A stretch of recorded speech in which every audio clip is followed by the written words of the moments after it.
Hello, in front of me I've got TCL 605. In this video I'll show you how to hard reset your smartphone.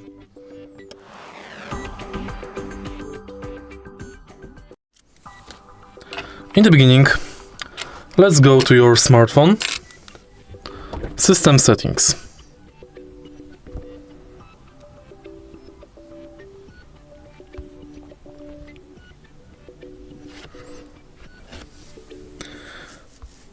Scroll down and go to System and Reset Options.